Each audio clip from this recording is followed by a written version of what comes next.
Selamat pagi, perkenalkan saya Dr. Michelle, dakwa bagi video ini. Jadi hari ini saya menemukan seorang pasien tergeletak di lantai dan kesulitan untuk berdiri. Di sini saya akan melakukan metode transport. Pertama-tama saya akan melakukan primary survey terlebih dahulu. Di sini kita lihat pasiennya, kesadarannya sendiri pasien masih sadar atau alert. Lalu di sini dilihat dari airway pasien juga masih paten. Pasien bernapas dengan baik, breathingnya oke, circulation juga masih oke. Dari CRT-nya sini saya lihat masih oke. Lalu disability-nya di sini pasien kesulitan untuk berdiri, serta environment-nya itu masih oke, bagus. Setelah itu saya akan menghubungi ambulans atau fasilitas kesehatan terdekat agar dapat segera datang memberikan pertolongan.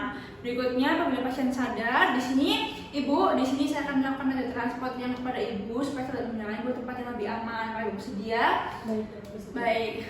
Selanjutnya di sini saya akan melakukan metode transportasi darurat atau penolongan tanpa alat dengan kondisi pasien sadar. Yang pertama saya akan melakukan metode human crutch, di mana yang pertama saya memposisikan di sisi luka wadah yang terdekat dengan pasien di sebelah sini. Lalu saya akan menyalakan dengan pasien di belakang tengkuk saya seperti ini, dan saya akan memegang erat pergelangan tangan tersebut dengan halut tangan saya, dan di sisi lainnya memegang bagian sebelah lainnya dari sisi tubuh pasien. Baik, ibu bisa saya bantu untuk berdiri ya ibu ya, pelan-pelan ibu.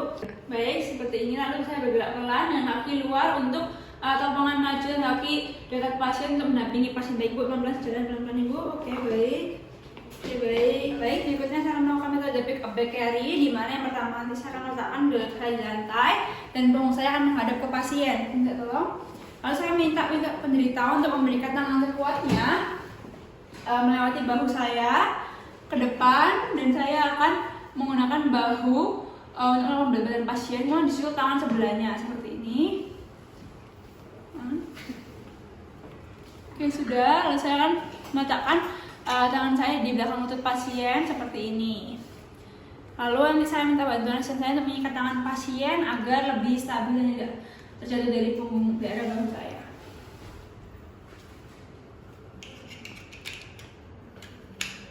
Seperti ini. Nanti harusnya ke bawah dan seperti ini dan di bawah.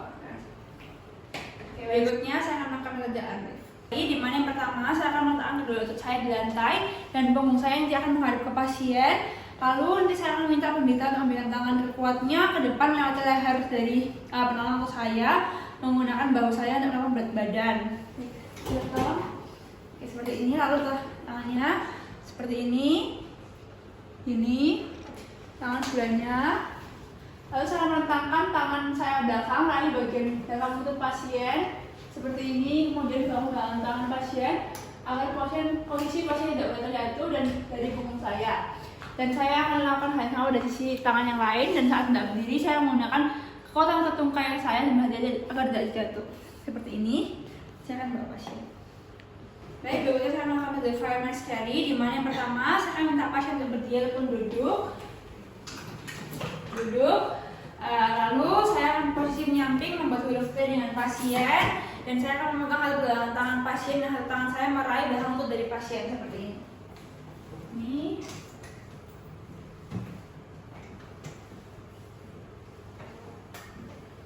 Nah, pasien halut tangan saya memegang belakang lutut dari pasien seperti ini. Punggung atas penolong saya posisikan pada bagian tengah dari tubuh seperti ini. Sudah selesai. Berikutnya saya akan melakukan metode cradle, di mana yang pertama saya akan duduk di belakang pasien dan saya akan meletakkan satu tangan saya menangkul belakang punggung pasien sedikit ke atas pinggang seperti ini. Lalu saya akan meletakkan tangan yang lain di bawah paha pasien tepat di pelimatan lutut seperti ini, dan saya akan berdiri perlahan-lahan bersamaan dengan mengangkat pasien.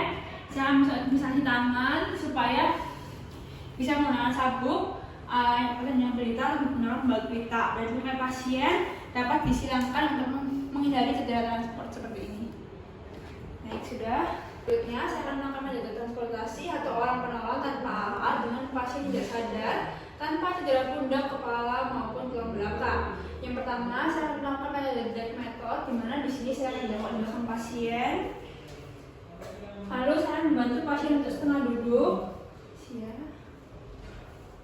Setelah itu, saya akan menunjukkan kedua tangan saya di bawah aksila pasien, dan saya akan menggapai salah satu lengan pasien seperti ini.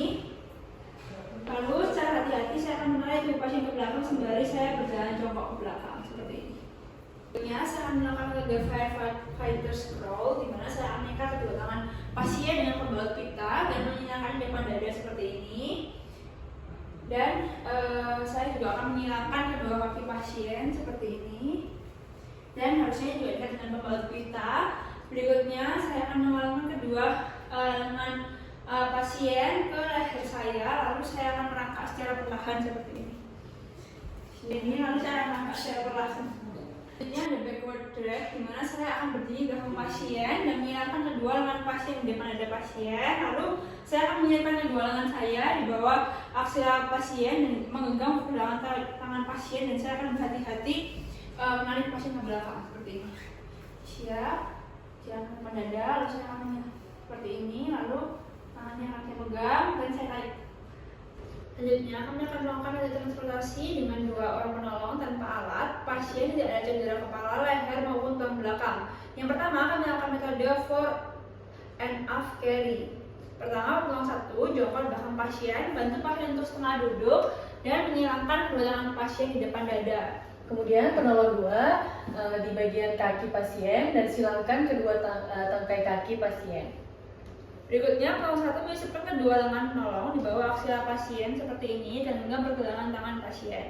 Kemudian penolong 2 melingkarkan tangan di bawah lutut pasien dan satu tangannya lagi di bawah pergelangan kaki pasien.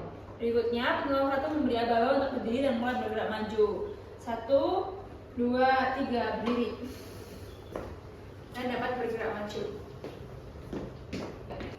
Baik, kemudian di sini kami akan melakukan keterampilan medis transport yang double human crutch, di mana penolong yang terkuat pada sisi pasien yang sakit, kemudian kedua penolong melingkarkan tangan pasien pada belakang tengkuk, pegang pergelangan tangan pasien, dan tangan lain memegang sisi jauh tubuh pasien. Ini sudah, Bu.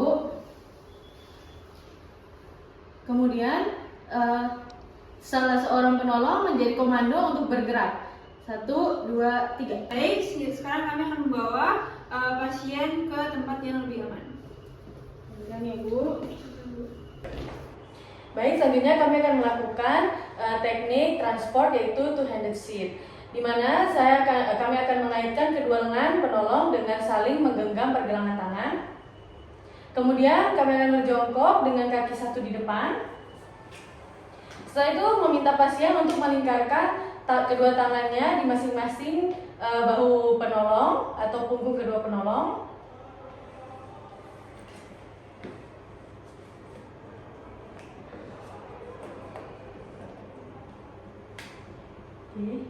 Setelah itu salah seorang penolong menjadi komando untuk berdiri dan bergerak bersama. 1, 2, 3.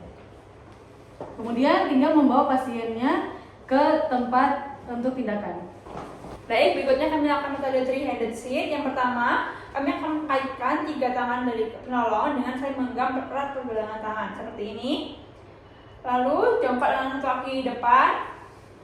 Minta pasien untuk menyalakan lengannya pada punggung kedua penolong. Tangan penolong lain untuk menopang tungkai penderita yang cedera, dan salah seorang penolong akan menjadi komando untuk berdiri. Baik, silakan naik. Sudah. Penolong melingkarkan pada kedua punggung pasien.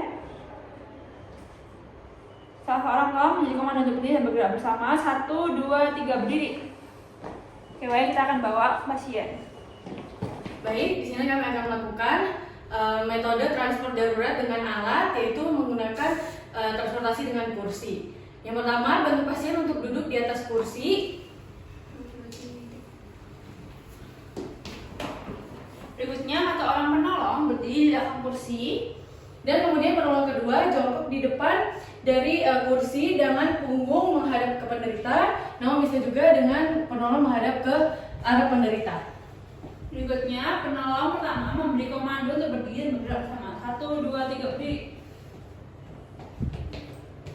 Baik, di sini kami akan melakukan transport dengan tandu. Di sini siapkan pengangkat pada keempat sudut. Nah, apabila hanya terdapat 3 pengangkat, maka 2 pengangkat pada bagian kepala dan 1 pada bagian kaki. Tapi karena kita sudah pas ada 4, jadi kita berada di masing-masing keempat sudut. Kemudian sebelumnya kita tutup pasien dengan selimut tanpa menutup kepala sebelum transport apabila ada. Kemudian masing-masing pengangkat jongkok 1 lutut terangkat pada bagian dekat dengan pasien seperti ini. Kemudian dan menggapai masing-masing pergelangan dengan kokoh. Lalu selanjutnya berdiri bersamaan dengan komando dari salah satu pengangkat di bagian kepala. Saat berjalan, kaki terlebih dahulu di depan dan kepala di belakang. 1, 2, 3, angkat. Berikutnya, kami akan memasang collar brace untuk isolasi kepala, leher, dan juga spinal pasien.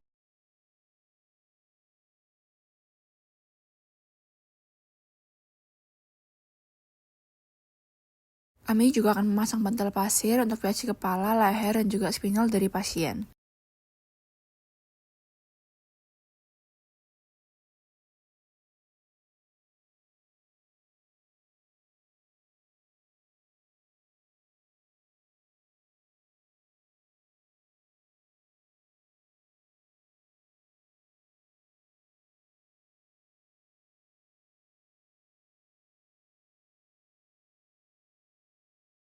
Selanjutnya di sini kita pusatkan kedua sayap usungan dengan membuka kuncinya di bagian ujung atas dan juga ujung bawah. Baik, kemudian setelah itu kita dekatkan masing-masing sayap di sisi kiri dan kanan pasien dengan arah pengunci atas di kepala pengunci di bawah kaki.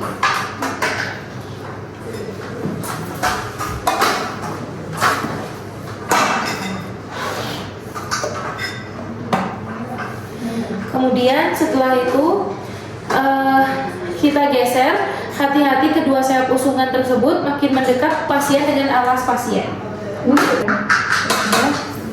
Itu kalian angkat. Nah, kemudian setelah itu kita setelah posisi tepat, dekatkan kedua pengunci atas dan bawah, kemudian kunci dengan tepat. Kemudian kita angkat pasien dengan 3-4 orang dengan satu komando dan hati-hati. Oke, 1, 2, 3.